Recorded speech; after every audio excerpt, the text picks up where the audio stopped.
In the last hours, the bio dad and grandparents of missing autistic boy Sebastian Rogers hold a vigil where everyone vows that Sebastian will be brought home safe and sound. Will he? I'm Nancy Grace. This is Crime Stories. Thank you for being with us here at Crime Stories as we continue joining in the search for Sebastian. First of all, take a listen to this. Have the two of you taken a polygraph? I have. I have not. Would you be willing to? I've offered and volunteered on many occasions to take a polygraph, and I was told directly by law enforcement because of my whereabouts, I did not need one. I understand. Ms. Proudfoot, did you pass your polygraph?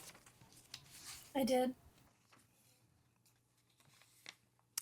That's not exactly what has been stated before by Sebastian Rogers' stepfather, Mr. Proudfoot. Listen. And Mr. Proudfoot, you have volunteered to take a poly? Yes, ma'am. If I were to set up a poly for you, would you take it? Name the place and time, ma'am. I'll be there.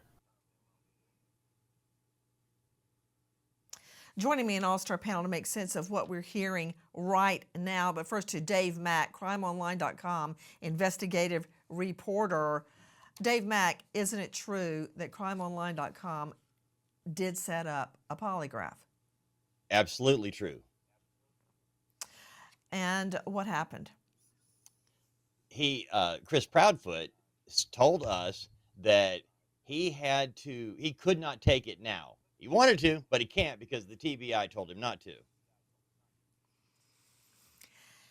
It's my understanding to Cheryl McCollum joining us. Cheryl McCollum, founder and director of the Cold Case Research Institute, forensics expert and host of Zone 7 podcast. Cheryl, it's my understanding that specifically Sebastian's stepfather said he could no longer do interviews, including with us, because he had been instructed so by the TBI. And Jackie, correct me if I'm wrong, that they did not want any of his interviews to interfere with the investigation, and that even though he had agreed to do our polygraph, he now says that the TBI is going to set up their own polygraph, and he can't take our polygraph until after that. And once he does that, then, quote, we'll take it from there. What do you make of it? You know, you and I always go back to Mark Class. If you want to make sure that the law enforcement has everything they need to get rid of looking at you, you can do that. He can set up a private polygraph through an attorney. He can take yours. He can demand that TBI give him one so that they can stop focusing on him and this polygraph business and move on and find out where Sebastian is at, period. I mean, Cheryl McCollum, you and I can go right now and pay for a polygraph. They'd be happy to take our money. Hey, just put it on a credit card and take a polygraph. TBI would be happy to accept those results. A polygraph is a polygraph. And the examiner, that's who you're relying on. So you've got somebody that's going to be willing to testify and put their reputation on the line. Again, he could make this happen today if he wanted to. Let's go straight out to Joseph Scott Morgan, professor of forensics, Jacksonville State University, author of Blood Beneath My Feet on Amazon, and star of a hit series, Body Bags with Joe Scott Morgan. Joe Scott, thank you for being with us. You know what? This is like static in my ears because I know tick tock, tick tock. As long as we focus on the stepfather and the mother, Mr. and Mrs. Proudfoot, I'm losing time. If by some stretch of the imagination Sebastian is still alive, if he's alive. He won't be much longer. What do the stats show? What is your opinion? I need it, and I need it now, Joe Scott. Yeah, the biggest thing that we're looking at is this idea of time. We're talking about a young man that went missing back in February, Nancy, late February, and as we move down that timeline, you know, the odds are stacked against him. I think one of the most important pieces that's kind of arisen out of this, other than all of the comments that have been made to this point relative to polygraphs and those sorts of things, are those eyeglasses. And I love the shot the producers put up of him standing in front of that rack of eyeglasses, because that's going to tell the tale, I think. If they can specifically tie those to him, that's very important. They can take that script off of those glasses, determine if they are his. I don't think they're And- his glasses, Joe Scott. I don't Well- think they're his glasses. At this point in time, you have to work with what you have. If they're not his, then that points us down a different road, doesn't it? And sometimes, Okay, let's go with they're not his glasses. And I'll tell you why I'm saying that, Joe Scott. I was thrilled. I mean, you know, you may want to jump in on this, Cheryl. Remember, we're not having high tea at Windsor Castle. But it's a sad day when you're excited, when you're thrilled, you think you find a missing boy's glasses. Why was I thrilled? Because it was a clue for a moment, and then the TBI confirmed they're not his glasses. So I see where you're going, Joe Scott, but it's a sad day when we're all thrilled to find a pair of beat-up glasses on the side of the road, but I was. So where does that leave me, Joe Scott, as we're all like, take a poly, take a poly. Why won't he take a poly? What really happened? Was he at work? Was he not at work? While we're all gnashing our teeth and switching our tails trying to figure out about Mr. Proudfoot, if this kid, this child is out there with his autism kicking in, giving him problems, what's going to happen? The likely scenario, Joe Scott, as we're spinning our wheels on Proudfoot. yeah, if this is, you know, we're talking about Hendersonville, Tennessee, Nancy, which is 10 miles outside of Nashville, but, you know, really quickly up there, that area becomes very rural. And so if he has wandered off or been taken off in any number of directions, his ability or survivability is greatly diminished here. And what the police are doing right now is, if you think about the last known location of him, that's the center of the target. And they're working from concentrically to eccentrically. They're moving out in these big circles, but it's such a broad, densely wooded area. This is a Herculean task, to say the least. I think that some of the answers are going to rest in the idea that whoever had control over him, his comings and goings. We're talking about a kid that has been diagnosed with autism. Whoever had control over his comings and goings, their electronics need to be tracked, Nancy. Those ideas of where did they go at those times when he was last seen alive? And that's going to be one of the threads that you're going to want to pull in this investigation. You know, Cheryl McCollum, host of Zone 7, is a forensic expert. As you know, Joe Scott Morgan, death investigator. Cheryl, you've had quite a lot to say online. What about now? Cat got your tongue? Because I don't like that. You're pretty bold No. when nobody's questioning you. But what about No, now? I want to hear your analysis. Here's my problem. Their statements. You've got inconsistencies. As soon as somebody changes their story at all, they should become the focus, period. Mom has said different things. Now you've got a stepdad that looks like he's co-signing with everything that she says, but he allegedly wasn't there. So how can he agree with anything that she's saying? You've got mom saying she heard a thud. I don't like that word. That sounds like a body hitting the floor. When people use the word thud, that's not sounded like he hit the wall, sounded like something No, dropped. it's never a good thing. It's usually preceded by an adjective, sickening, a sickening thud. Right. And Nancy, you've got other things. You've got mom saying he went to the end of the driveway to put out the trash. And then you've got law enforcement searching a landfill. They're searching lakes. They're searching ponds. If you're watching and paying attention to law enforcement, it does not seem to me that they are looking to recover a child alive. They are searching for remains. You and I both know, and Joe Scott knows, when a child goes missing, the first 3 hours are critical. We're at 6 weeks.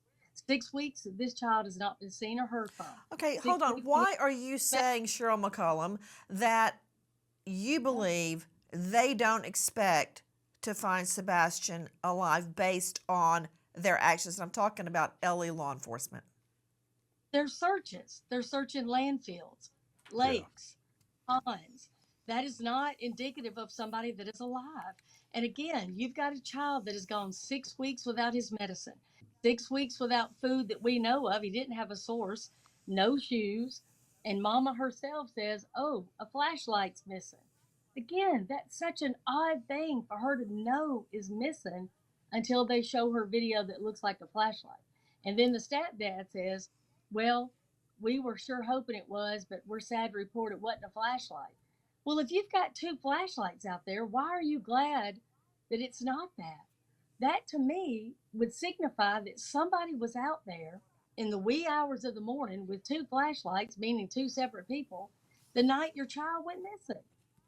I mean, it's just odd. What They do you claim they- make of a 3-hour conversation held between Mrs. Proudfoot and Mr. Proudfoot the night Sebastian disappears?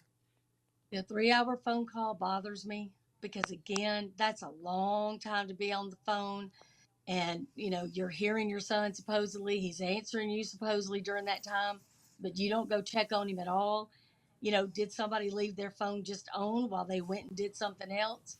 I don't know. But I agree with Joe Scott. The electronics are going to tell the story. When his mama first entertained the idea that somebody had him, what did she base that on? His phone's not missing. He didn't take shoes, didn't take clothes, didn't take money. Nothing on his cell phone, nothing on his computer says that he's been talking to anybody. I mean, she's entertaining something that we have no facts for. Well, We I'm have no concerned about the, and you're right, whenever I hear inconsistent statements, as I've discussed many, many times in front of juries, it's one thing to add or embellish your original statement, because maybe you weren't asked the right questions first time around. Maybe you remembered something in addition, triggered by questions. But when you change your story, that's a problem. To Joe Scott Morgan joining us, professor at Jacksonville State University. Joe Scott, let's look at where the searches are being conducted. Yeah. We know the law enforcement search has been scaled back. I want to hear, since you are a death investigator, we all three have been on many, many searches for missing people and who we believe to be dead. I want to hear your analysis. What can we glean from looking at what law enforcement is doing? Back to Cheryl's point about landfills and ponds. Ponds are water, bodies of water. You can think that, well, you have people that can just wander into these locations, okay? Particularly somebody that might be in a compromised state, like this young man, from a mental and a physical status at this point in time. But when you start to talk about landfills, Nancy, this is a rather dark thing. I've been to landfills multiple times conducting death investigations. And those are locations where we're talking about the discarding of remains. Now, here's another interesting point. The fact that the landfill is all the way up You in mean he Kentucky. didn't just walk into a landfill and fall over? No, and certainly not in Kentucky. This is specifically targeted. Now, from my understanding is that landfill is used to serve this particular area. And landfills are very complex environments. They're gridded off. Essentially, they know where they're going to do dumpings. It's not like they randomly go into these locations and just back the truck up. They go to specific locations. But with landfills, they're highly complex. They're layered. And so as you begin to stack items in there, they then run over them with this heavy equipment, and it makes the going very, very tough. As a matter of fact, anything that gets in there begins to degrade and decompose very quickly. That's the purpose of it. And so that is not a good sign, Nancy. And the fact that they are searching a landfill is rather ominous to me. Nancy, I want to To jump in Dave here real Mack, quick. I don't Crime wanna be Online. rude. No, but I was just coming to you because I wanted to talk to you, sorry. Dave Mack, on 2 issues and whatever else you want to interject. Go ahead. Please, I need everybody's thoughts.